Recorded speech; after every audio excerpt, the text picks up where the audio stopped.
కేసులో కృష్ణంరాజు అరెస్ట్ అంటూ 2-3 రోజులుగా విజయనగరంలో మకాం, అక్కడ నుండి పారిపోతుండగా పట్టుకున్న పోలీసులు గుంటూరుకు తరలింపు, అమరావతి వేశ్యల రాజధాని జుగుప్సాకర వ్యాఖ్యలు చేసిన పాత్రికేయుడు వివిఆర్ కృష్ణరాజుని ఎట్టకేలకు పోలీసులు అరెస్ట్ చేశారు. కొన్ని రోజులుగా పరారీలో ఉన్న అతని విశాఖపట్నం సమీపంలో తగరపోలస్ వద్ద బుధవారం సాయంత్రం అదుపులో తీసుకున్నారు. విజయనగరంలోని సన్నిహితుడి నివాసంలో 2-3 రోజుల పాటు దాక్కున్న కృష్ణరాజు అక్కడ నుండి మరో ప్రాంతానికి వాహనంలో పారిపోతుండగా పోలీసులు అడ్డుకుని పట్టుకున్నారు.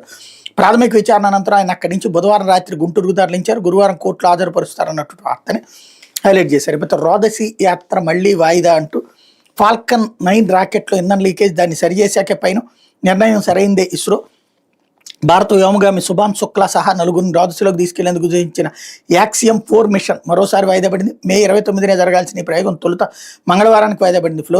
ఫ్లోరిడాలోని కెండీ స్పేస్ సెంటర్ ఉన్న ప్రాంతంలో ప్రతికూల వాతావరణం కారణంగా దాన్ని బుధవారం సాయంత్రానికి వాయిదా వేసిన విషయం తెలిసింది అన్నటువంటి వార్తని హైలైట్ చేశారు. అయితే గాలికి శిక్ష నిలిపివేత, బెయిల్ మంజూరు. ఓఎంసీ కేసులో తెలంగాణ హైకోర్టు మధ్యంతర ఉత్తర్వులు. ఓఎంసీ కేసులో దోషులైన గాలి జనార్దన్ రెడ్డి, బివి శ్రీనివాసరెడ్డి, విడి రాజగోపాల్, మెఫజ్ అలీ ఖాన్లకి బుధవారం హైకోర్టు షరతులతో కూడిన బెయిల్ మంజూరు చేసింది. 10 లక్షల వ్యక్తిగత బాండ్తో పాటు మరో 2 పూచికత్తులు సమర్పించాలని బివి శ్రీనివాసరెడ్డి, గాలి జనార్దన్ రెడ్డి, మెఫజ్ అలీ ఖాన్లను ఆదేశించింది అన్నటువంటి వార్తని హైలైట్ చేశారు.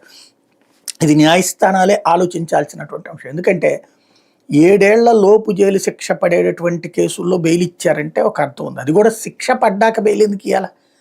వీళ్ళకి శిక్ష పడింది, లక్షల కోట్లు తినేసినటువంటి వాళ్ళకి సంబంధించి అంత సింపుల్గా బెయిల్ వచ్చేస్తే, పేదవాడికేమో అక్కడ 25 రూపాయలు డబ్బులు లేకనా జైళ్లలో ఉండేటటువంటి వాళ్ళు, 10,000 రూపాయలు పూచికత్తు సమర్పించలేక జైళ్లలో ఉండేవాళ్ళు ఎన్ని వేల మంది జైళ్లలో ఉన్నారో అన్నటువంటిది సుప్రీంకోర్టే ఆవేదన వ్యక్తం చేసినటువంటి సందర్భం.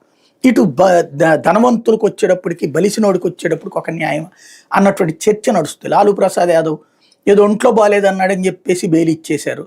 జైలు శిక్ష పడ్డటువంటి, యావజ్జీవ శిక్షలు పడ్డటువంటి ఇప్పుడు ఈయనకి అప్పుడు న్యాయం అందరికీ సమానం అన్నటువంటి నమ్మకం ఎక్కడ కలుగుతుంది? ఇది చర్చించాల్సిన అంశం. లేకపోతే నిరసన తెలుపుతున్న మహిళలపై చెప్పులు రాళ్లతో దాడి, జగన్ పొదిలి పర్యటనలో వైకాపా శ్రేణులు బరితెగింపు, పొగాకు రైతుల పరామర్శకు వెళ్తూ 3 కిలోమీటర్ల మేర మాజీ సీఎం రోడ్ షో అన్నటువంటి వార్తను హైలైట్ చేశారు. అందులో